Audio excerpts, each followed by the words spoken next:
What's going on, Dirty Birds? Welcome into a live edition of Falcons Today on day one of Falcons training camp. So we got plenty of news to cover on today's live show. We're also going to run through ESPN's roster projection, and we'll answer any questions you guys have as we have a mailbag at the end of the show. So get those questions in early and often. Hashtag Falcons somewhere in your question in the chat. Or you can super chat, guarantee your question gets on screen for all of our viewers to see.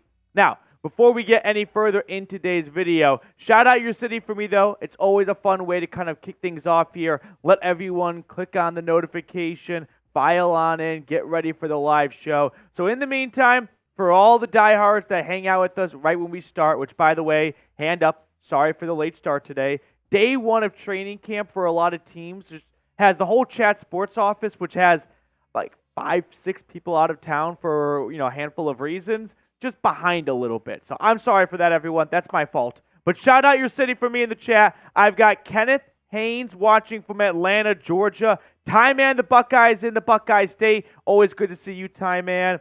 Marlon's here. Tracy, California in the building. Justin is in Kalispell, Montana. Great skiing, I've heard. Never been. Would love to. Blake is not far from the Chat Sports headquarters over in Fort Worth, Texas. Favorite spot for lunch or I guess any meal in Fort Worth is Woodshed. Great restaurant if you're ever looking for a spot. Jordan is in Iowa, Ankeny, I think. Travis is in Norcross, Georgia, just outside of Atlanta. We've got Iowa also being represented from Mr. or Mrs. Legends. Rich is in Tampa. My Swanker is in Pennsylvania. Get in the chat. Let me know where you're watching from. We're going to welcome on producer Reed as well as we get our predictions in for how many wins for the 2024 Falcons. Reed, how many wins for the Dirty Birds this year? What's going on, everybody? I'm excited. I don't know why. I love the energy. I'm hyped. Reed is a little bit of the office like Labrador. Like, you bit. walk in, you just go, you know what? My day just got a little bit better. Tail's wagging. Let's have ourselves a Thursday. Reed, how many wins this year?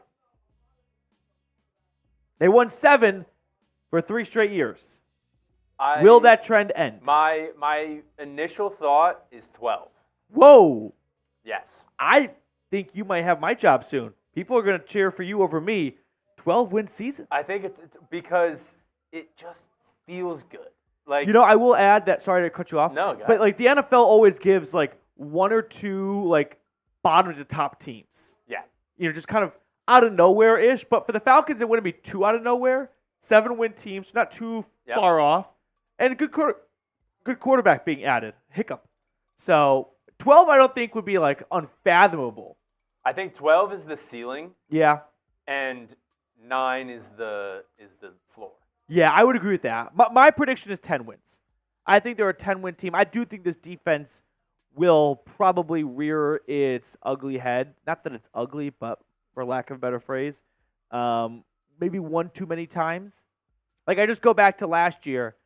It didn't matter if the offense had a great game. You still had the offense did its part in the Vikings game at home, the Cardinals game on the road. That's 2 games right there where the defense let up a game-changing score at the end of the game. And that's the difference between going 7-10 or going 9-8 and winning the division right there. So not everything can be assigned to just, Kirk Cousins is here. That's going to fix every problem. No, there is plenty of work to do on the defense. Grand Limousine's in here. What's up, Grand? Good to see you, Mr. Limousine. Number 1 spot in Atlanta for Grand Limousines. I could have used Grand Limousine, actually, for my trip home from Atlanta. I was in Atlanta this past weekend for another wedding, and probably everyone watching had some level of impact by the computer outage just because of the severity in Atlanta with Delta. I had to rent a car, drive home from Atlanta to Dallas. You know what would have been a much more pleasant drive? A Grand Limousine car from Atlanta to Dallas. I made the wrong phone call. Sorry. I'm sorry, Grand Limousine. That's my fault right there. That's my fault. Okay, while you guys are getting in your win prediction totals for 2024, give me 60 seconds just to tell everyone about our wonderful sponsor today that supports us here at Falcons Today. And if you like what we do, go check them out. That's Game Time. If you want to go catch a Braves game or any other Major League Baseball team in your area, get started with Game Time today because they have awesome deals for Falcons fans because Game Time is an authorized ticket marketplace of Major League Baseball, which makes getting tickets faster and easier. Prices on the Game Time app actually go down the closer it gets to the first pitch. Now, Game Time has the Game Time guarantee. If you find tickets in the same section and row for less, Game Time will credit you 110% of the difference. So start taking the guesswork out of buying MLB tickets with Game Time.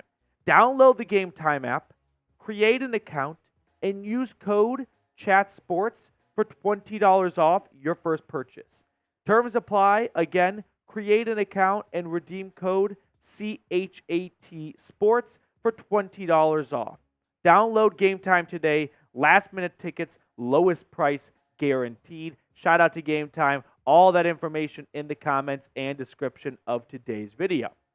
All right, how many wins for the Falcons this year? Matthew Petey fan, it's been a little while, I think. I've got a pretty good memory of people that come and go. Like I saw Dave Joseph in the chat to open up the live stream. Hadn't seen Dave for a couple of weeks, so good to see some familiar names and faces as we get back towards training camp in the preseason. Archangel says no more than 12. Travis Taylor says 10. Archangel saying 10. Grand Limousine says 10. I think the consensus is 10. I'm also in the camp of 10 wins for the Falcons this year. Ed Garrett, good to see you, man. 10 to 12 wins. Hope you're having a good day, Ed. Okay, so should we start getting into the nuts and bolts of today's show a little bit? If you have not liked the video yet, which I see about half of you are not done, please consider doing so. It's free, and all it does is help boost the channel. So a reminder to like the video, as always. Matthew Petey fan says 10. I think we're all in agreement that it's going to be at least 10 wins. Some more optimistic than others, which I kind of like those people in my life, right? We've got 6 weeks to go until football. Everyone needs a puppy dog in the chat just to keep morale up a little bit higher than most and just to boost everyone's confidence and go, yeah, why not? Henry, Falcons will start 0-3 but come back afterwards. They do have a brutal start to the season. Like Steelers is just never an easy out. Mike Tomlin's always going to have his team ready. Week 2, they go to Philly on Monday night. And the Eagles are coming off a Friday night game the week before, so extra rest for them. And then tack on some extra more rest because it's on Monday night. Plus in Philly, the Eagles just never lose those home primetime games in the first month of the season. They always get off to good starts under Nick Sirianni. And then they come back and play the Chiefs on Sunday Night Football. So not an easy start to the year, which makes week 1 against the Steelers so important. At home, too, you got to get a win there. Because after that, you're looking at 2 really tough games against a pair of teams that were in the Super Bowl just 2 years ago. Off-the-wall question here. What's your favorite beer in the summer? If you're having a beer, whether you're on a patio, at the beach, on the boat, at the lake, what is the number one thing you want to see when you open the cooler? I think that's kind of really what you're asking here. If you go to your friend's house for a little backyard pool action, and he says beers are in the cooler, you open that cooler, read, what do you not want to see? What do I not want to see? Yeah, we'll start there and then tell me what you want to see. Wait, where was the setting again? You're at your friend's house. Friend's house, okay. Backyard pool. Or we can change it to you're on the boat on the lake. And someone says, hey, there's some beers in the cooler. Help yourself. You open it. What do you not want to see? Honestly, an IPA. Yeah, I can understand that. That's a little intense. That's not what I want if I'm on a boat or I'm hanging out. I would agree with that. If I'm going to a bar and I'm like, oh, they have an IPA, I'll try it. Right. But good old Coors Light. What do you want to see? You want to see a Coors Latte? Coors Light. Yeah, silver cold, bullets. Just ice cold with the Blue mountains Mountains. bluing. Yeah. For me, this one would be like a, whoa, you have this? I mean, no free ads. But if I see a Pacifico, I'm going to be like, whoa. Yeah. That was a nice kind of curveball. 100%. But let's see. Buddy Bear with a $2 super chat. What's going on, Buddy Bear? What part of Wyoming did you live in, Petey? Buddy Bear, I lived in Evanston, Wyoming, so right outside of Salt Lake City, kind of by Green River. I'm sure you probably already know where that is by now. There's not too many towns in Wyoming. But yeah, I lived and worked in Evanston, Wyoming for a year, worked in small town radio, had a great time doing so. Also gave me an opportunity to kind of travel around the Rocky Mountain region. So I went all over Utah, Idaho, and Wyoming for my job. For Wyoming, I went as far as Gillette and that corner, Cheyenne. No, I never got to really go Cheyenne. Just kind of drove through Cheyenne. And then northwest, Jackson Hole. And then southwest, Evanston. So I had a great time in the Cowboy State. I always view Wyoming as, I don't know what the best way is to describe it, but my heart goes out to Wyoming. Whenever I see just the University of Wyoming playing on Saturday, I always secretly pull for them a little bit. Had a great time though, like I said. Buddy Bear, let me know where you are in Wyoming. Great stuff, if you want to. Great spot, great place to be. Okay, we're going to have a mailbag later on in today's show. So start getting your questions in now, #Falcons. Or if you want to super chat like Buddy Bear, we guarantee your question gets on screen. Buddy Bear, appreciate you supporting the channel like that. Go Pokes. But yeah, mailbag, #Falcons, or super chat. Now, coming up on today's show, the latest news and rumors after day one of Falcons training camp. Then I want to look at ESPN's roster projection with you guys. There are some surprise-ish cut candidates that were made, but ultimately it was a pretty chalk roster projection. Third tries a time. And then, yeah, #Falcons. Now I'm really just sinking here all at once, or super chat. We got a super chat rolling in from Mr. Fatboy 1987. Which rookie do you think will make their way to the field first as a starter? Braylon Trice. That's a good question. If you kind of just go in order of the draft picks that were made, I don't think it'll be Michael Penix for a lot of reasons. I don't think it'll be Rukarororo because you've got Grady Jarrett, David Onyemata, Zach Harrison, two veterans, one ascending player, all above them on the depth chart. But if you look at Braylon Trice, the only man standing between him and starting is Lorenzo Carter. And I just like that path the most for looking at all the rookies. Fourth-round pick, Brandon Dorlus. No, he's behind Rook. I don't think he'll be jumping him anytime soon. So maybe Rook, if they don't like what they get out of Zach Harrison. Well, no, Zach Harrison's a defensive end. Rook's going to be a defensive tackle. He'll be more of a Grady Jarrett backup. So I would go with Braylon Trice. If I had to put some money down and I find out, hey, a rookie starts week 4, who do you think it is? Injuries aside, I'd say Braylon Trice. Okay. Had a crick in my neck. Are we ready to roll? I'm ready. Travis Taylor, do not want to see Old English 800. I don't know that beer. Buddy Bear is north of Casper. One of my favorite parts about living in Wyoming was the appreciation for, as someone that's not originally from Wyoming, for some of your favorite restaurants. Anytime we went through Casper, I mandated we stopped at Texas Roadhouse. That will be a free ad I give every single time. Love Texas Roadhouse. Okay. By the way, we're 1 like away from 30. Yeah. Let's get the likes up. We got 29 likes. Can we get ourselves to 30 likes before we jump into the latest training camp news? Archangel, appreciate your question, my man. I've got Marquivas Green putting a question in. Thank you, guys. #Falcons or Super Chat. Mr. Fatboy will also recycle your question during the mailbag. That way you get your money's worth. Okay, we're at 30 likes. 31. Are we ready to rock and roll? Here we go. Let's talk Dirty Birds, shall we? Edit out that. Day one of Falcons training camp is in the books, and we got some news to get to on today's show. Raheem Morris gave us an update on Kirk Cousins, his injury status coming back from the Achilles, along with Grady Jarrett. And then we got some sneak peeks at maybe the depth chart. It's early in training camp, it's as early as it could possibly be. It's day one, but it's more than what we had in OTAs and minicamp. It's our first real look at the 2024 Falcons because up until then, it was more of just offense and defensive install for some of the newer players.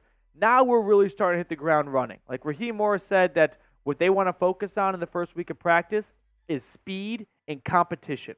You're not focusing on speed when you're focusing on install, right? You want to get things right, not quick. Now you want to get things right, and you want to do it quickly. So let's start by talking about Kirk Cousins. He was not placed on the PUP list, physically unable to perform, and as a result, he has been medically cleared to practice, which is really, really good news. Some background here. Cousins suffered that torn Achilles on October 29th, 2023 against the Packers on the road. He's also celebrating a birthday soon. He'll turn 36 years old in a few weeks. So overall, just really encouraging stuff to see Kirk Cousins avoid the PUP list. I never had a big, strong feeling that he would be placed on the PUP list. We got a good look at Kirk during the spring and OTAs and minicamp, and he looked pretty mobile and healthy to me. I think if an alien came down and saw their first look at Kirk Cousins, they wouldn't think, that's a man that's looking like he's moving a little bit gimpy out there. So overall, it felt like it was always trending this way. It's awesome to see. Raheem Morris also added on saying Kirk Cousins will have minor limitations, but he quickly added in that you won't even be able to notice those minor limitations. The only fear the Falcons really have is anyone going to be at Kirk Cousins' feet? Like, that's the area to protect. And in OTAs and minicamp, it's a lot easier to avoid those types of possible, mishaps or injuries because there's no pass rush. Training camp rolls around, the defensive line has to do their job because they got to get the offensive line ready and vice versa. So that's the only fear I think the Falcons have is we sure hope no defensive lineman just inadvertently gets pushed by an offensive lineman, trips over someone, and falls on Kirk Cousins' leg. That is a nightmare scenario. So I think they'll probably avoid situations where that could occur. But for the most part, Captain Kirk, he's ready to roll. Now, when are we going to see him in a real Falcons uniform? Here are the 3 preseason games. I don't come from a standpoint of, I just talked to Kirk, here's what he told me. I don't think we'll see him the first 2. Maybe we see him against the Jags. I'm sure we'll see him at some point in the preseason just because it's a new team, new play caller. I don't think they want Kirk Cousins breaking the huddle for the first time in the regular season. I just think they want him to get out there, know what it's like to get a play call in a real game setting in a stadium from Zach Robinson, deliver it to the huddle, so everyone in the huddle also knows what Kirk Cousins' cadence is like. It's not so much about getting Kirk Cousins ready, it's making sure everyone can gel well together. So I think we'll see Cousins play in one of these 3 games. My guess is it'll probably be either the Ravens or Jags game, and they're not going to push it with the first game against the Dolphins. But overall, just really good news for Kirk Cousins, the Falcons, and all Falcons fans across Atlanta. This was a bit of a gamble, $180 million on a 35-year-old quarterback coming off a very major Achilles injury. Those are not minor things or anything, but all signs have been pointing in the right direction and pointing up for Kirk Cousins in his rehab, which it looks like he's really kicked that rehab's ass. So I just want to congratulate Kirk. I've never popped my Achilles, but I can't imagine it's a good thing to have to bounce back from or work through. So shout out to Kirk Cousins. He clearly put in a lot of man hours to make sure he was ready for day 1 of training camp. So let's type his new number, 18, down in the comment section. Next up, I want to talk about Grady Jarrett. He, too, was not placed on the PUP list, and he has been medically cleared to practice. He also suffered an injury, a very severe one, on the same day as Kirk, although it was a torn ACL in that Titans game on the road, which was kind of the beginning of the end for Desmond Ridder. He turned 31 years old back in April, so we're talking about 2 guys now on the wrong side of 30 coming off major knee/Achilles injuries. Those aren't easy things to bounce back from, and just from an anatomy standpoint, the human body is kind of most often at its strongest from 23 to 28-ish, so that's kind of your physical prime when you're probably at your strongest, but also when your body's able to bounce back and recover from an injury as quick as possible, right? The older you get, the harder it is for your body to just make that recovery. So for Grady Jarrett to avoid the PUP list as well to start training camp, that's really encouraging stuff. The Falcons need him. Last year, unfortunately, his season cut short, but before that, 2022, team sack leader with 6 sacks. Now you multiply that, or now that you add in Bud Dupree and Calais Campbell going elsewhere, two guys who led the team in sacks last year. They're going to need a 6-sack type of season from Grady Jarrett because there are a lot of eggs in very young plants like Arnold Ebiketie and Zach Harrison that they are hoping will grow into monster sack trees. So hopefully we'll get some more good news from other guys that are a little bit banged up, but in all reality, like everyone's actually relatively healthy. Only one person was placed on the PUP list. That's fullback/running back Robert Burns. He's a new addition to the roster, so no shame if you don't recognize the name. But I'm not even really sure if this offense we're going to see this year is designed to feature a fullback a lot. I think we'll see a lot of 3 wide receiver sets. So that usually means 1 running back, 1 tight end. So Arthur Smith would love to have a fullback like Robert Burns, I'm sure, with all the running back packages he likes to deploy. But unless the Falcons have just a niche role carved out for him, he's probably not going to be a mainstay in the Falcons offense. Now we have more news to get to from day 1 of training camp. But first, let me tell everyone watching about our friends at Game Time.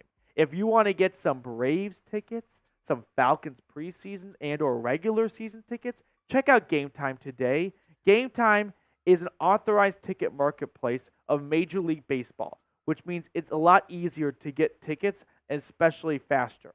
Prices on the Game Time app actually go down the closer it gets to the first pitch. Now, one thing I really like about Game Time are their flash deals. You can save even more with exclusive in-app deals on select seats ahead of games and events. Plus, they offer the Game Time guarantee. If you find tickets in the same section and row for less, Game Time will credit you 110% of the difference. Take the guesswork out of buying tickets with Game Time. Download the Game Time app, create an account, and use code CHATSPORTS for $20 off your first purchase. Terms apply, but again, create an account and redeem code CHAT Sports for $20 off. Download Game Time today. Last minute tickets, lowest price guaranteed. Some other just general observations from the practice field at IBM's facilities. Mike Hughes was in at cornerback 2 today. Thought we'd see Clark Phillips for sure. Now, by no means is this a done deal. It's day 1 of training camp, but I do think it's something. It's not nothing that Mike Hughes was with the first team defense over Clark Phillips, who was in that role back in the spring, and the coaching staff spoke so highly of the former 4th-round pick. Last year, Hughes had 21 tackles, 2 tackles for loss, just 1 pass breakup. We didn't see much of him, right? You had A.J. Terrell play the entire season, except for 1 game, right? And then you had Jeff Okudah play most of the year, and then when he was benched, they turned it over to Clark Phillips. So we don't have a ton of intel on Hughes, but it's worth noting he was out there with the first team defense. Another bit of a surprise on defense, Richie Grant was out there with Jesse Bates, not DeMarco Hellams, which was the case back in the spring and the case to end 2023. So Grant, one of 3 players last year who had over 100 tackles.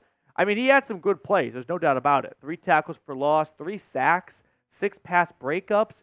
I mean, he was a menace when he got towards the line of scrimmage. He was a bit of a liability in coverage, though, but I thought we'd see Richie Grant kind of serve as a backup to DeMarco Hellams. Instead, on day 1, it's the reverse, but that's all it is. Day 1.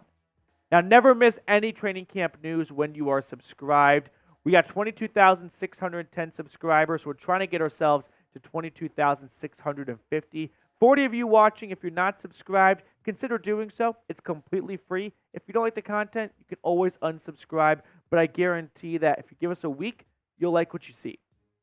Third and final note, Zach Harrison running with the second-string defense. So if you remember, the Falcons signed former Commanders defensive end James Smith-Williams, who is by no means even a household name for above-average NFL fans, but he appears to be running with the first-team defense more than Zach Harrison. Last year, after Montez Sweat and Chase Young were traded away by the Commies, James Smith-Williams started to have a bigger role on that defense up until he got injured at the end of the season. 22 tackles, 2 tackles for loss, 1 sack.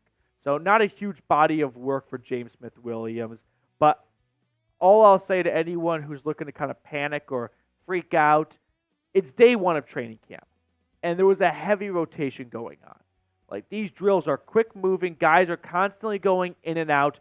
I'm sure the coaching staff wasn't trying to find their 11 starters by sending out the first few guys like Mike Hughes and Mike Hughes and Richie Grant. I think the coaching staff was just trying to find good combinations and trying to find, most importantly, the best combination. So today, it's Mike Hughes of the first team defense. My guess is tomorrow, it'll be Clark Phillips. If tomorrow's Mike Hughes and the day after that is Mike Hughes, all right, then we have a pattern. But for now, we've got a one-off. And if these guys, Hughes and Grant, are able to win the starting gigs, listen, I'm going to be pulling for them. I want the best possible 11 defenders on the field for Atlanta, whoever that might be. For now, it feels like that's Clark Phillips and DeMarco Hellams, but the coaching staff wants to give more of the veteran players a look to open up camp. There are a lot of young players on this team. I don't hate the idea of the coaching staff at least exploring some of the few veterans they have just to get some experience on that defense. All right, some trivia here before we get towards the end of the show. I've got 3 running backs for you: Michael Turner, D'Angelo Williams, and Joe Mixon. I want you to put them in order of all-time rushing yards from most to least. We'll reveal the answer at the end of the show of these 3 guys, who has the most and who has the least, and then, of course, who is in the middle. Now, some other Falcons news, some renovation news. Kadarius Hodge, he put this on his Instagram story. I want to show you guys it. He revealed the Falcons' new locker room. So we'll put it on screen for you guys. And it's pretty awesome. I mean, if we're power ranking locker rooms in the NFL, the Falcons' locker room just jumped in the top 5 without looking at a single other locker room. It's sick. I got to envision that these, like, individual seats kind of open up and there's storage behind him, beneath it. But, yeah, safe to say the Falcons, they got some awesome new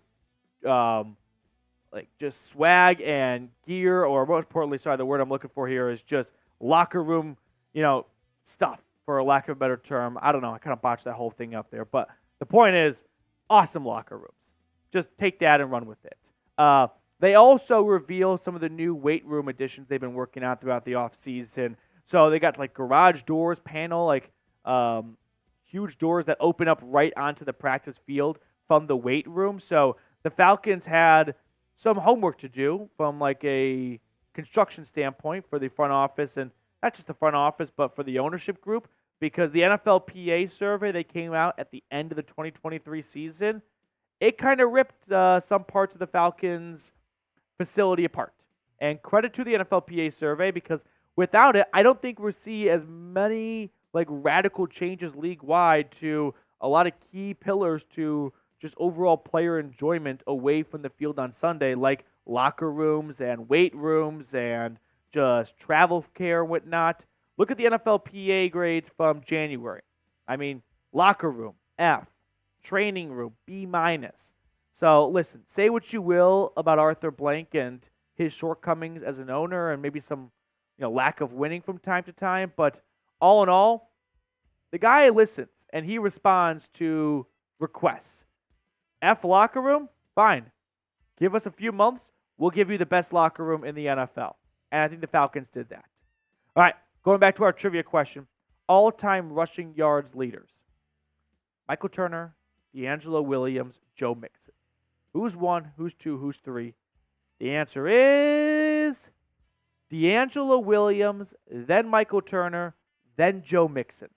So Williams, of course, longtime Panther, coming in with about 800-ish more yards than Michael Turner, and then Joe Mixon, who I thought would be a little bit higher up on the list, but he's still in his playing days, and he can surpass Michael Turner and maybe even D'Angelo Williams if he has one hell of a season this year, but probably just Turner is the only guy in his realistic sight. So that will do it for us on today's show. Thank you guys for tuning in. Enjoy the rest of your day, and we'll see everyone later. Get those 18s in the chat. Grand Limousine with a $20 super chat. What's going on, Grand Limousine? Grand Limousine, ladies and gentlemen.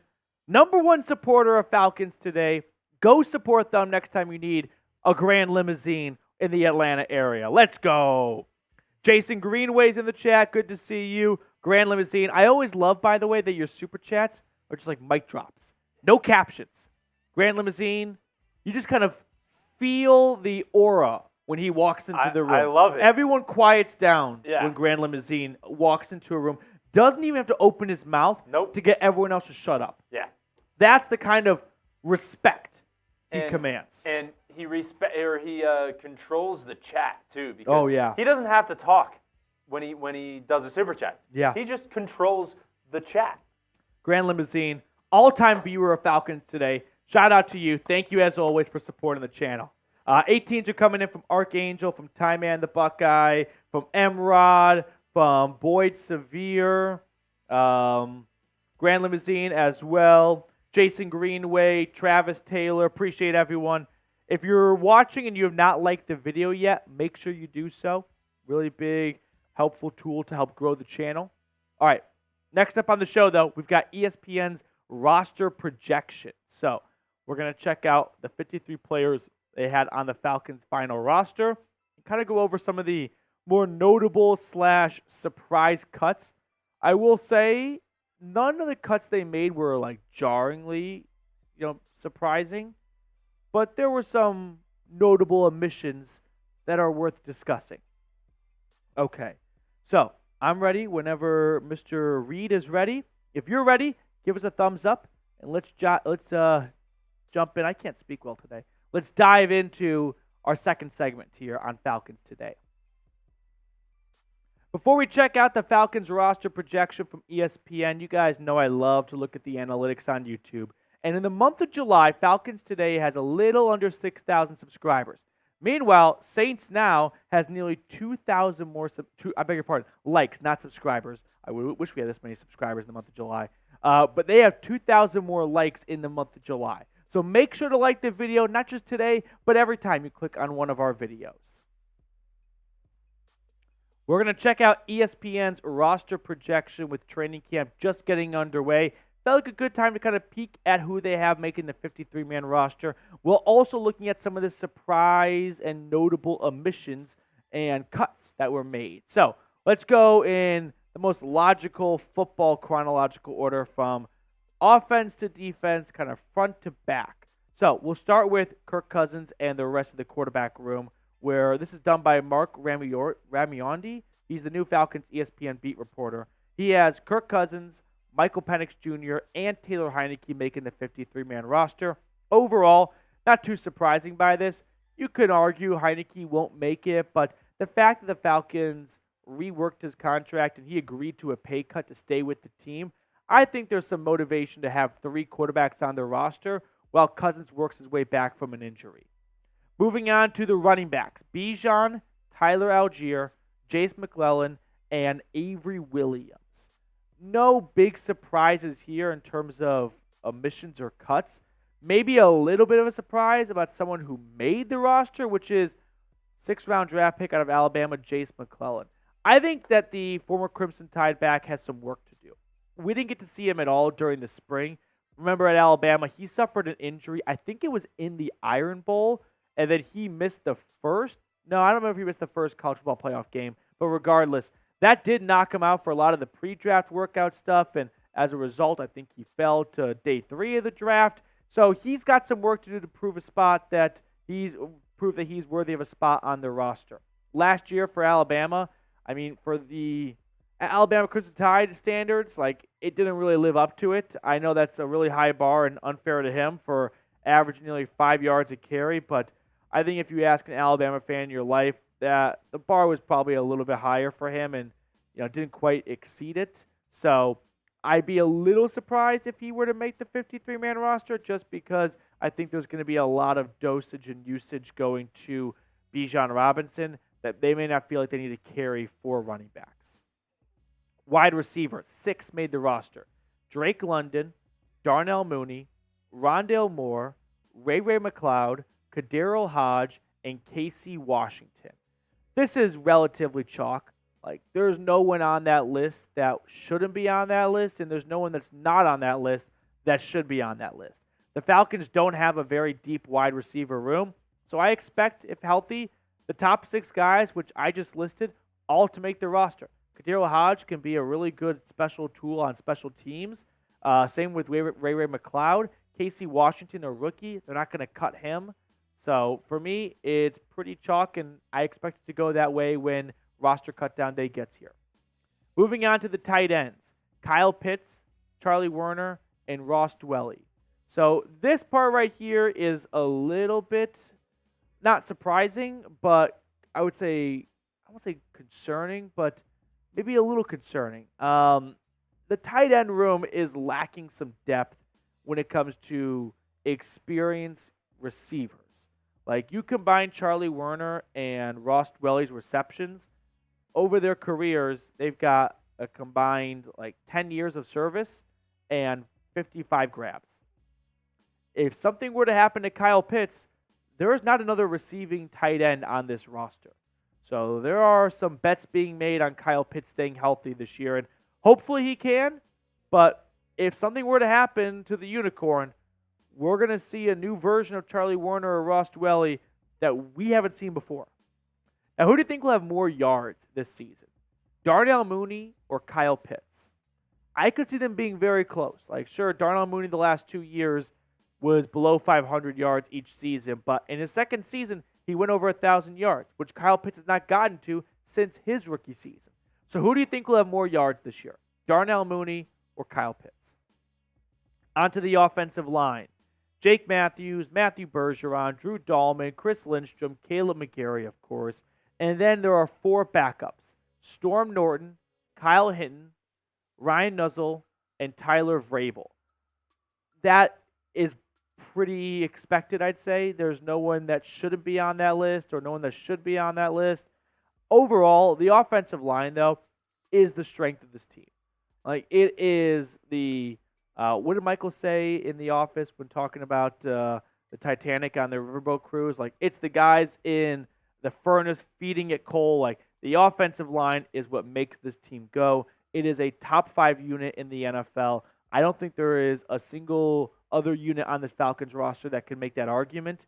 I mean, look at the offensive line rankings from numerous well-respected football outlets.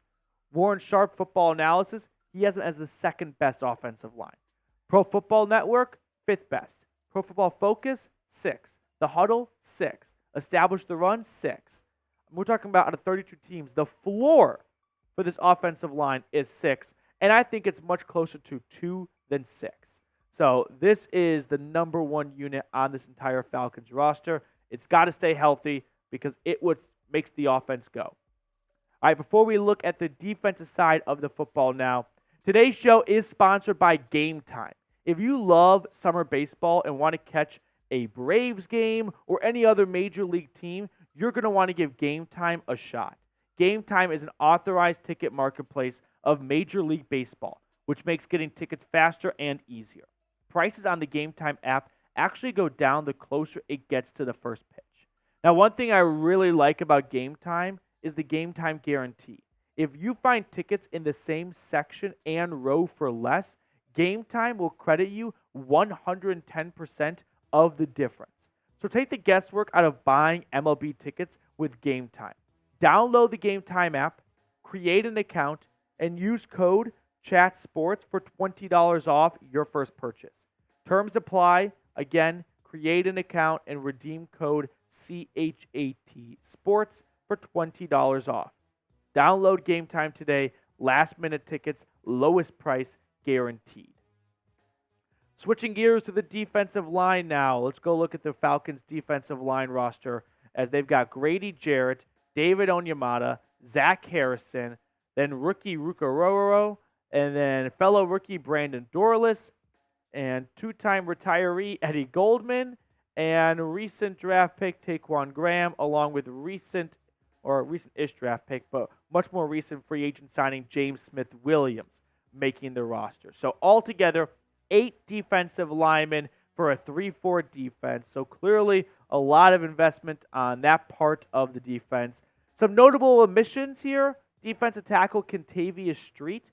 That's someone the Falcons traded for at the trade deadline from the Eagles after Grady Jarrett went down. They re-signed him this offseason. He played well for Atlanta before he got injured, so I think he's got a pretty good chance of making this roster. They brought him back for a reason. And then rookie defensive tackle Zion Logue, 6th-round draft pick. And sure, not all 7th and 6th-round draft picks are locked to make their rosters like most 1 through 5 draft picks are, but I thought Zion Logue had a pretty good chance of making the initial 53-man roster just because the Falcons are clearly going for a young defensive line. That's been reflected in all their draft picks. So why not keep all those young defensive linemen together? So I wouldn't be surprised to see one of these guys take Taquan Graham or maybe even Eddie Goldman's spot. But like I said, Kentavious Street last year, I thought he was pretty good when he filled in for Grady Jarrett. 14 tackles, 4 tackles for loss, a sack, a fumble recovery. So hopefully Grady Jarrett is able to bounce back nicely. Another player that I think is kind of flying under the radar a little bit, Eddie Goldman. We have not seen him since 2021. Remember, at the end of the 2021 season, he signed with the Falcons. He decided to retire shortly after, missed all of 2022. After the 2022 season, he decides, I actually do want to play. Comes out of retirement. Just like 2 weeks later, he retires, misses all of 2023. And here we are getting ready for the 2024 season. Eddie Goldman, since 2020, has played 1 year and just 14 games, too. But before that, for the Chicago Bears, where he played his entire career, he was one of the best true nose tackle, interior defensive linemen. The guy is 330-plus pounds, and he can still get after the quarterback. Those are tough players to find, which is why you can see the Falcons were happy to bring him back out of retirement for another time. So if the Falcons can get Eddie Goldman on this roster and keep him on this roster, I mean, it's going to be a really fun interior defensive line. That, paired with David Onyemata, that's a lot of experience and some big dudes. I mean, not just from a pass rushing standpoint, which David Onyemata is one of the better pass rushing kind of nose tackle, maybe not just true nose tackle, but, defensive tackles in football. But if you can get a rotation of 2 experienced 300-pound plus defensive tackles, it's not impossible to find 300-pound plus defensive tackles in the league. They're everywhere, but it's tough to find good ones, and it's tough to find experienced ones. So if they can get Eddie Goldman back to where he was in 2018, 2019 with the Bears, which was 5, 6, 7 years ago, so, pretty far behind them. But if they can do that, man, imagine what that's going to do to alleviate some of the pressure and stress placed on Onyemata to play first, second, and third down at a high level for 4 quarters for 17 weeks. Instead, he could take a little bit of a breather on 1st and 10, have Eddie Goldman go out there for the run. Then when 3rd and 10 rolls around, get David Onyemata out there fresh in the 4th quarter. You may not have some great edge rushers coming off the edge, but you're going to have some really good interior defensive linemen creating pressure. And where do quarterbacks hate getting pressure from the most? Right up the middle. On to the linebackers. 7 linebackers on the roster. Arnold Ebiketie, Caden Ellis, Troy Anderson, Lorenzo Carter, Nate Landman, JT Bertrand, and Braylon Trice. A lot like the rest of the roster, very chalk and very expected. I am excited, though, for the linebacker duel between Troy Anderson and Nate Landman. On day 1 of training camp, we saw more of Nate Landman with the first-team defense, but I expect to see a good rotation. Troy Anderson was really exciting coming out of Montana, and unfortunately an injury early in 2023 cut his season short. Landman did an excellent job of filling in. Wasn't just a good run stopper. The guy was the second-best playmaker on this defense after Jesse Bates. 3 forced fumbles, an interception, 2 sacks. So I think it's going to be really tough for Atlanta to take Nate Landman off the field. Trivia for today's episode. I've got 3 quarterbacks for you. I want you to put them in order of career earnings from most to least. Ben Roethlisberger, Matty Ice, Phillip Rivers. Put their career earnings in order from most to least. We will reveal the answer at the end of the show. As for the corners, A.J. Terrell, Mike Hughes, Clark Phillips, Antonio Hamilton, Kevin King, and D. Alford. This is relatively chalk as well, and I know I've said that a lot, but when you look closer at Atlanta's cornerback room, find me someone else that's more likely to make the roster than those 6 guys. Like, you can make arguments for some other players, but I don't think anyone can say anything they would put money down on to say this guy's going to make it over Kevin King for sure. Ultimately, I look at Terrell, Phillips, and Alford as locks to make the roster. And then the next 3 cornerback spots, it's an absolute rock fight. Antonio Hamilton probably has the biggest rock of them all because he's got some experience and he played some good football last year for Arizona. But everyone else, best of luck. It is mano y mano y mano. It is Fortnite for cornerback. So we'll find out who emerges, but this is definitely going to be one of the most competitive rooms for the next 5 weeks. And then finally, the safeties. 4 safeties on the roster: Jesse Bates, DeMarco Helms, Richie Grant, and Micah Abernathy. We know what Bates is capable of. DeMarco Helms and Richie Grant are competing for a starting gig, and Micah Abernathy is the best on special teams of all the other safeties, so that's how he finds his way onto this roster. But let me just take 30 seconds to appreciate how awesome Jesse Bates is.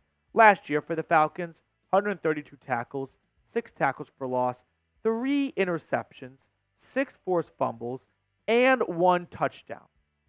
It sounds like a Christmas song, like just one after another. So Jesse Bates, just your weekly reminder, the dude's a stud, and the Falcons are so lucky to have him. So some notable and surprise cuts, if you will. John Fitzpatrick out of the tight end room, drafted not too many years ago. Kentavious Street, like we talked about, same for Zion Logue. D'Angelo Malone, he was just a 3rd-round pick also 2-3 years ago. He was not on that roster. And then I'm going to include Bradley Anae. I didn't think he'd be considered a surprise cut, but there were a lot of good reports about him back in the spring. So with only 7 linebackers, maybe he could try and sneak on and force them to take 8, but it would be between him and him and D'Angelo Malone. All right, so that will do it for us on today's show. But first, we got to reveal our trivia answer. Ben Roethlisberger, Matt Ryan, Phillip Rivers, most career earnings. Get your guesses in right now. We're going to reveal the answer in about 5 seconds. But let me know from most to least who's got the most money after their NFL career. The answer coming up in 3, 2, 1. Matty Ice with $303.7 million. Ben Roethlisberger with $267 million. And Phillip Rivers coming in at $243 million. This is also just a reminder of if you played football 10 years ago, man, did you miss out on some great money. And for the guys playing football in 10 years, they're going to have some great money. The NFL as a business is just booming. Get those questions in, hashtag Falcons, or Super Chat. I saw we got a Super Chat earlier, too, by the way.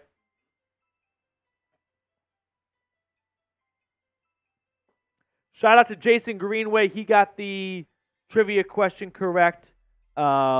Archangel, Matt first, Roethlisberger second. Archangel got it correct. Let's go. Did I put the wrong INTs and fumbles? I might have switched them up. I'm sorry. Good catch by Adam. We'll get that corrected. Don't worry, everyone. Anthony Pascal, $10 Super Chat. Appreciate you, Anthony. Thank you so much. Love the support. Go Falcons, dude. Shout out to you, Anthony. Everyone spam Anthony in the chat. Let's go. Rise up for Anthony. Mr. Pascal, ladies and gentlemen. Just another mic drop. Just no caption needed. I want to have a little tip in the jar. That's all. Yep. Here, just take this. Yeah. Here, Anthony, shout out to you. Go Dirty Birds, dude. Appreciate you for being a valued watcher, a consistent viewer of the channel.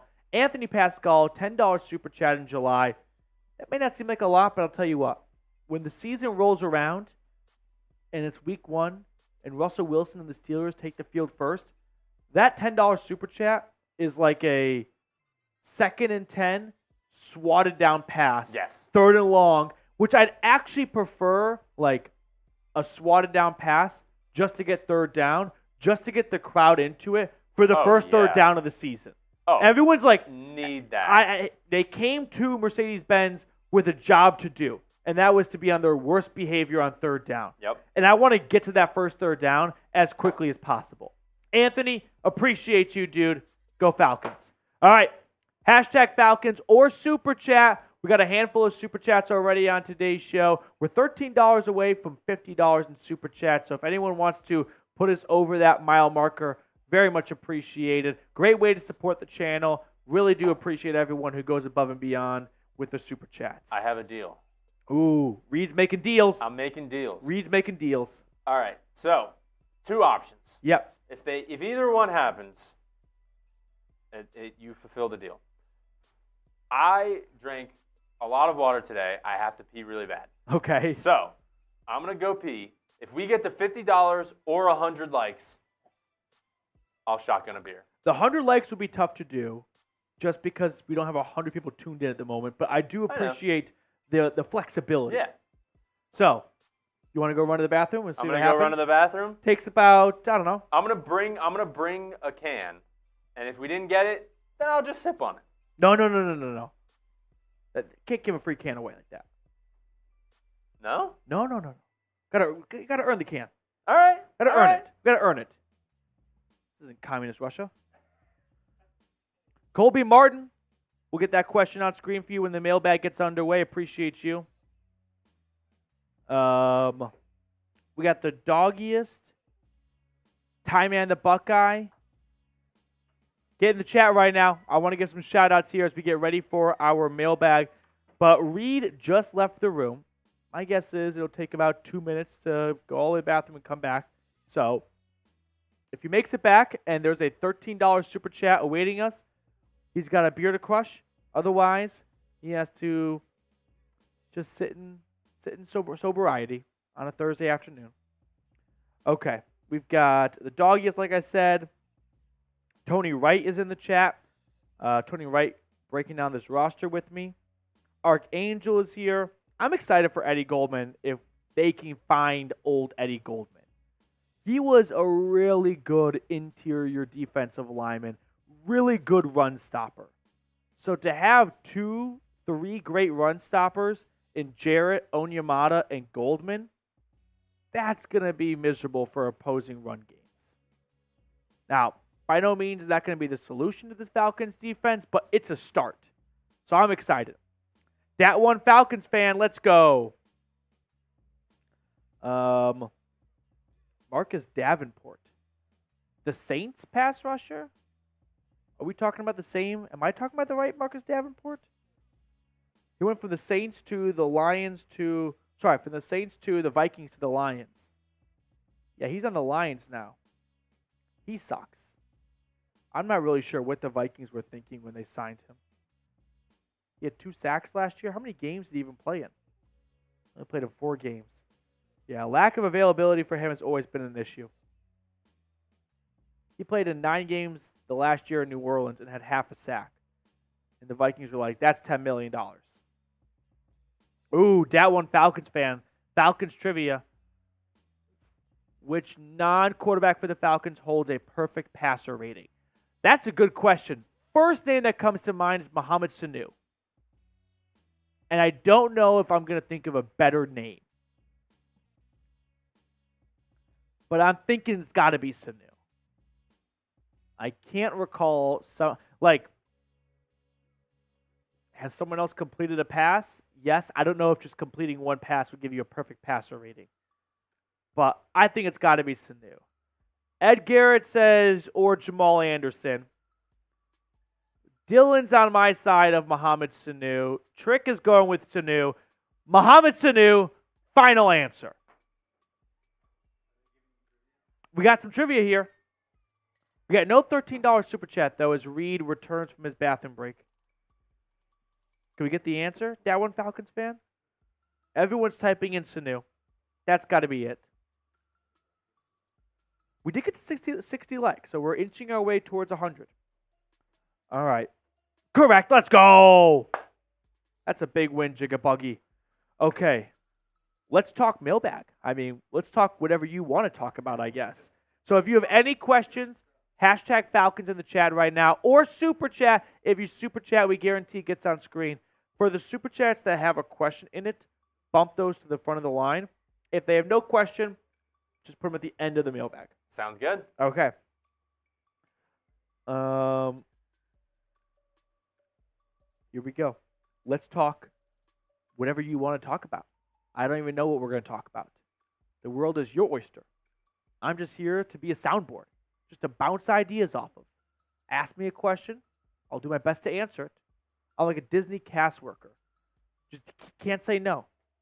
You know that? Disney cast workers just not allowed to say no.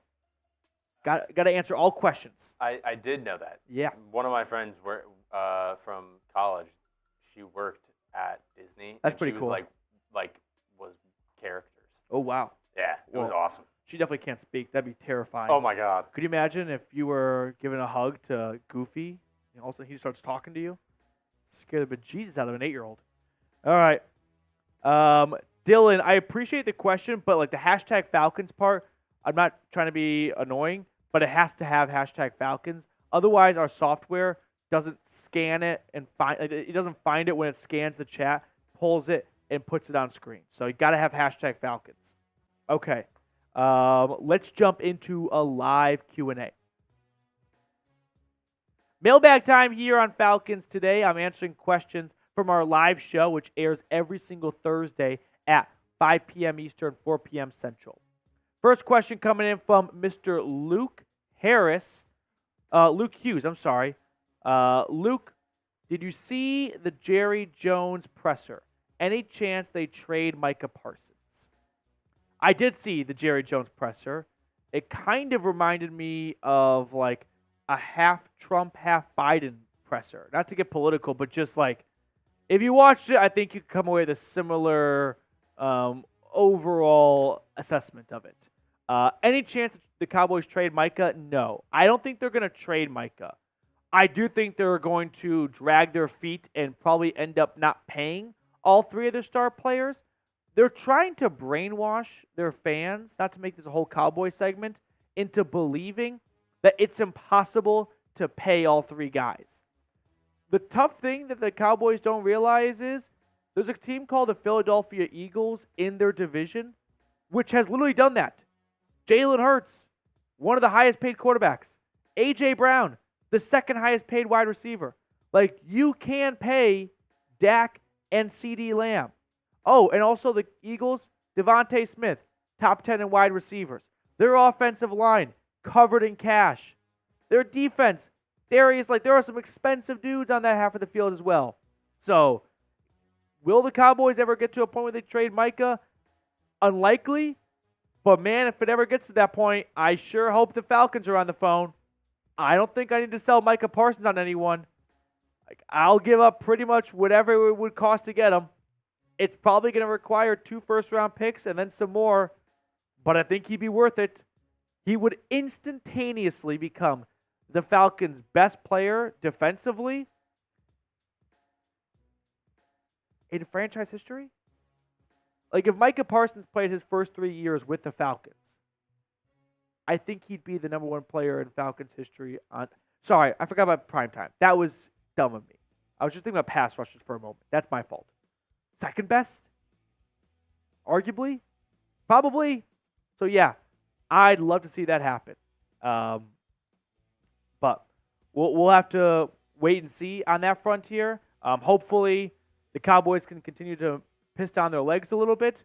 I mean, the Falcons are going to see Dallas. You can look at the schedule really quickly. It's not until a little bit later on in the season. Fast forward to, I think it's week 9 at home against the Cowboys. So we'll see what they look like at that point. But I don't want to say, yes, the Falcons can trade for Micah because I don't think the Cowboys are going to pick up the phone for any trades. But they may next offseason when he's going into his 5th and final year of his rookie contract. And if they've already paid Dak and CD, maybe they feel like they won't be able to, which they are able to, pay him. And they'd rather get something for him now before he walks in free agency. Now, looking at the schedule again, which Falcons game do you want to go to the most? Chiefs game? Cowboys game? Like, there are some really good games on the schedule. Let me know which game you want to go to the most if you had to pick one. Moving on to our next question. Mr. Fatboy 1987, which rookie do you think will make their way to the field first as a starter? Turn off injuries, I'd pick Braylon Trice. The only guy standing between him and a starting role is Lorenzo Carter. That is the thinnest wall to break through compared to Rook, who's got like Grady Jarrett, David Onyemata, Zach Harrison on top of him. Penix ain't starting anytime soon, in my opinion. Brandon Dorlus is behind Rook on the defensive line. I think it's Braylon Trice, the third-round pick, outside linebacker out of Washington. Archangel, what's going on, dude? New additions. Which new additions excite you the most, being one from the offense and being one from the defense? Great question, Archangel. Offensively, new addition, Kirk Cousins is like the easiest answer, and honestly, it's the only answer. Like, I can try and be niche and be a little bit unique and say like Darnell Mooney or Charlie Werner, but I'd be lying to you. It's kind of like when someone asks you, who's your favorite character from The Office? It's Michael. Like, they might try and pass off like, I'm a Creed guy. No. It's Michael. And for the Falcons, it's Kirk Cousins. Like, there's just no other way to put it. The Falcons last year got to 7 wins with below-average quarterback play. Give them above-average quarterback play, not just average quarterback play, above-average quarterback play, that's a potential 10-11 win team right there. Defense, new addition, there's not a whole lot of them. They didn't sign many players, unfortunately. I would have hoped they'd sign some more. I'd go with Eddie Goldman. Is that even really an addition coming out of retirement? But if they can get that 2018, 2019 version of Eddie Goldman, a rotation of him, Onyemata, and Jarrett, sure, those are some older dudes, but they are really good. And if you can squeeze the last little bit of football juice out of them over the next few years, it's going to be a really tough run defense unit. That one, Falcons fan, 2 questions. 1, could we see Stephon Gilmore and Marcus Davenport on the team? 2, predict these. First touchdown, first sack, first interception. I like it.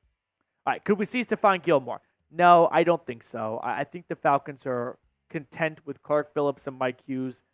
Is Stephon Gilmore better than those guys? Yeah, of course he is. Sorry to Clark and the Mike, but come on. Now, is there a future with Stephon Gilmore beyond this year? No. So I think the Falcons are trying to grow some of their younger players. Davenport's on the Detroit Lions, so they're not getting him. First touchdown, I'll say the first touchdown of the season is a Kirk Cousins touchdown pass to Kyle Pitts. First sack is going to be Arnold Ebiketie, similar to like his first game in the NFL too, by the way. And first interception, I'll go with A.J. Terrell. Just kind of get that donut off the board. Hasn't gotten a lot of picks lately. Let's go with A.J. Terrell. I know very chalky, but I'm feeling chalky. Markevius Green, you're next up on the show. Do you think the Falcons can beat the Chiefs? And if so, what do you think about the Falcons going into the season? I do think the Falcons are capable of beating the Chiefs. The Chiefs are always good for like a surprising loss in the first 6 weeks of the year. Notice how Kansas City never starts off like 10, 11, 12, and 0. They always seem to like sleepwalk through a game, and they may feel like Atlanta's a spot where they could sleepwalk. They've been caught doing that before with their pants down at their ankles. The Colts tend to do that to them a couple of times. Once in Kansas City, last year in Indianapolis. So, can the Falcons beat the Chiefs? Yeah, they can beat the Chiefs. They'll have to be on their A-plus game, though. And it's going to be a tough schedule to open up the year. Versus Pittsburgh, at Philly, versus Kansas City. But they also need some help from Kansas City. If they're on their A game, the Falcons, to be honest, don't stand a chance. It's still Patrick Mahomes. But we have seen Mahomes and mostly just the other 21 starters not look their best for every single week early on in the year. Cap a lot of bussin'. What would you give up for Reddick? I wouldn't give up a lot for Reddick because if he truly does become available for a trade because of his holdout, you kind of got the Jets by the balls. They don't have much leverage. They are kind of desperate at that point. They gave up a conditional third-round draft pick that could become a second-round draft pick. I think you can call New York if they truly get to a point of no return with Reddick and go, listen, you gave up a third. We're not going to give you a third, but we'll give you a fourth. And that's going to be your best offer. So just accept the sunk cost already and at least get something and move on without it being an even bigger mistake than it already is. I would give up a fourth-round draft pick for Reddick. Now, if this was from day one, talking to the Eagles, I would give up a third-round draft pick, which is what the Jets gave up for him. But Now that you've got a lot of leverage and the Jets are desperate, no, don't surrender a third. Give up a fourth. Before we move on to the rest of the questions on today's show, if you have a question you want to ask, join us for our live shows every single Thursday at 5 p.m. Eastern. Ask away during the mailbag portion of our show. It's a great opportunity to interact with me, the host, so I always love hanging out with you guys during our live weekly shows. So come every Thursday at 5 p.m. Eastern. My Swanker, do you see Penix playing in midseason or no? I don't. I don't think we're going to see Michael Penix play early in the year. We haven't seen much of Michael Penix because it's only been a few days of training camp, but I don't think Michael Penix has been lighting the world on fire. Like, if you just go back to the spring, which, very early on in his very young pro career, there were some good passes, there were some not so good passes. Like, he looked like, honestly, what 99% of rookie quarterbacks look like in their first few practices. So, unless Kirk Cousins gets injured, I don't think we're seeing Michael Penix play for, honestly, 2 years. I think Kirk Cousins has that starting job for 2024 and 2025. Matthew Petey fan, do you think Kirk Cousins will be in the MVP race this year? And who will Kirk's biggest weapon be, the person he throws the ball throws to the most? Drake London, to answer the second part of your question. Like, we saw Kirk Cousins develop a great chemistry with Justin Jefferson, which wouldn't be tough to do. Like, I could probably do it. That's how good Jettas is. But I think that's going to be the number one target for Kirk. Can Cousins be in the MVP race? Yeah, sure, why not? But I think the comeback player of the year race is a little bit more realistic for him. In order to be in the MVP race, it's not just about putting up great numbers. The team needs to win.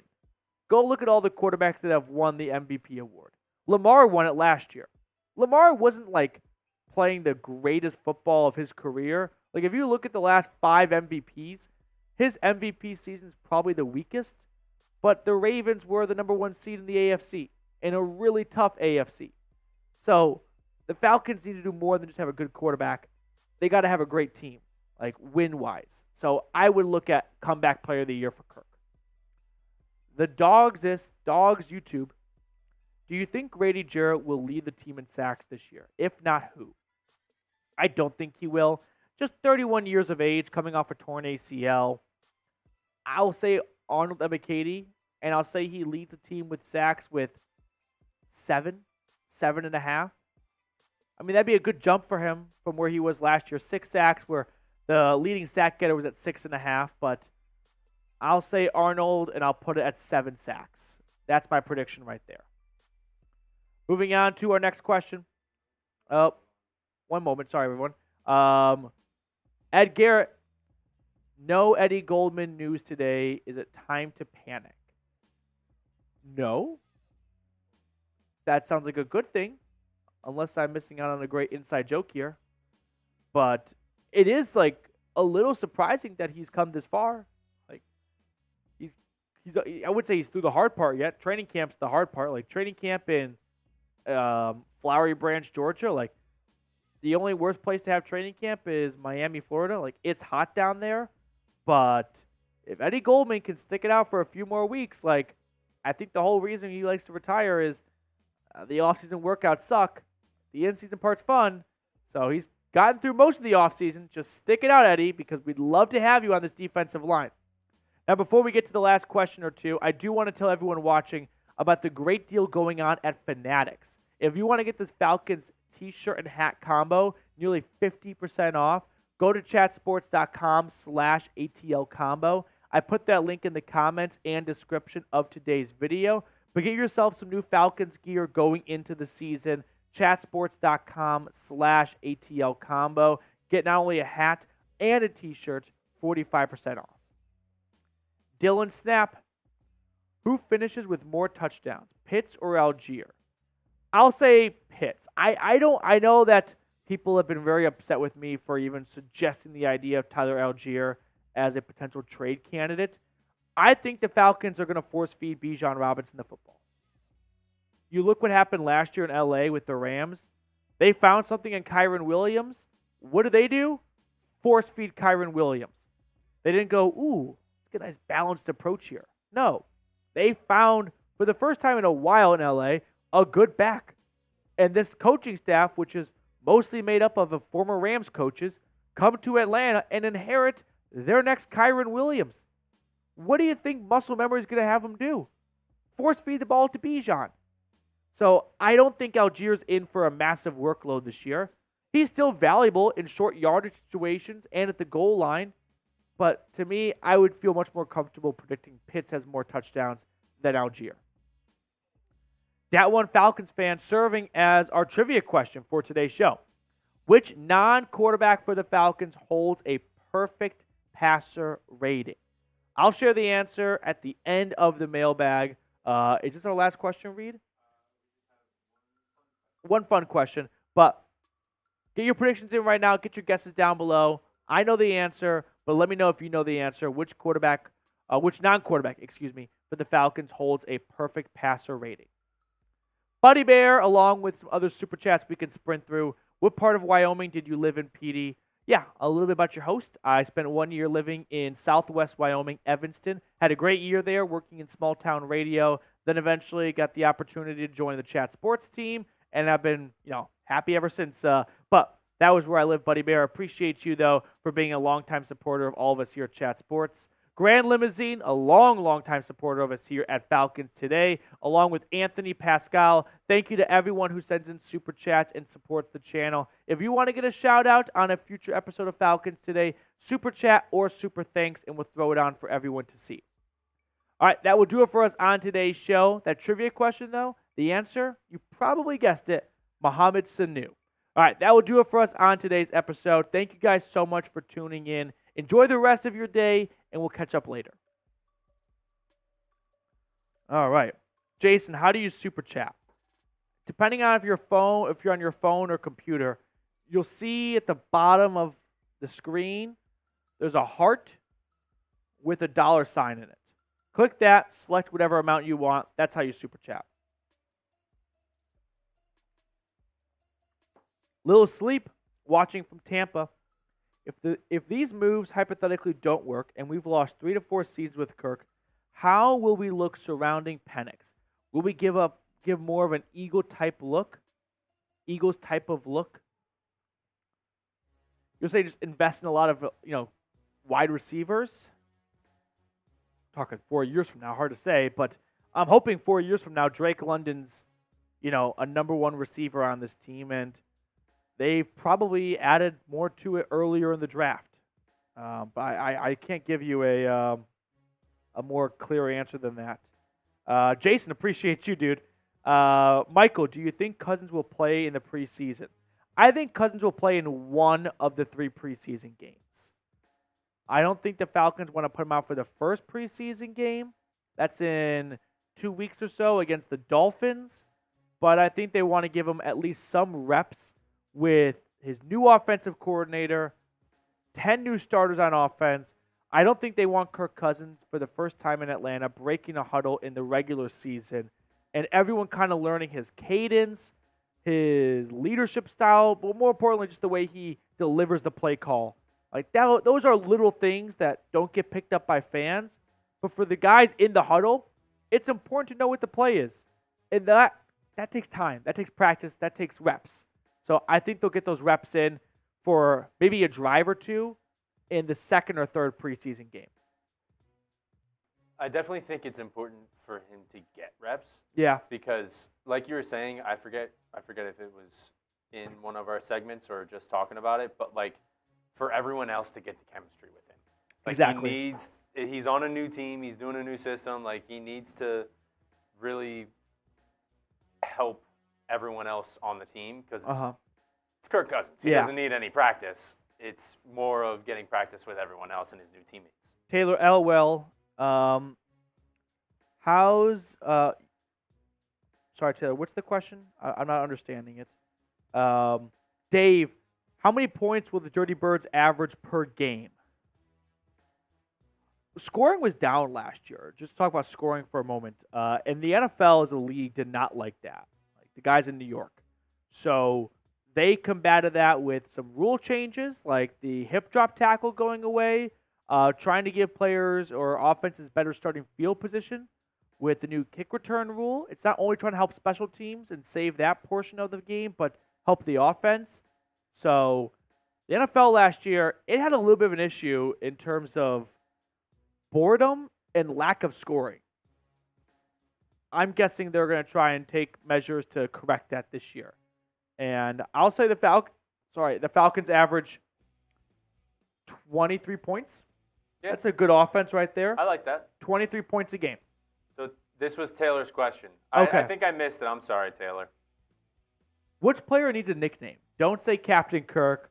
Mooney Man, Rook D's Knots, my cousin Ray Ray, Onyemata and Grady being Masho Grady. Got a name for Jesse B? These are great. Taylor, I don't think I can contribute to this at all. You've done a great job on your own. I'm just going to ruin it. Rook D's Nuts is the best one by far. Yeah, it has to be. I also love, I think I said this Is last the time. net a good name for Jesse Bates? Just that like nothing gets past him or he catches it all? Is that kind of the thinking behind the Jesse Bates, the net? Ooh. Drake London, like you could definitely do something with the last name London. Yeah. I don't think I can like off the top of your head add on to what you've already done here, Taylor, because you've already done a great job. Rook D's Nuts is great. Is one of one. No one's gonna come up with a better nickname than that one. Plus, I heard at Clemson, Rook was the best trash talker on the team. So he'd also really love to contribute to the nickname project. That seems like something he'd do a good job of. Zero, what's going on? Zio5 Red. We'll throw that on screen for you next. Zio5 Red. Hey, squad. Just want to show love and support for the best Falcons news on the tube. Zio5 Red. Thank you so much. I appreciate that. Do love my job. It's a blessing every day to wake up and talk to you guys. So thank you so much for showing that love and support. It does mean a lot to me, believe it or not. So thank you to everyone. We can end on this note right here. It's a nice high note to end on.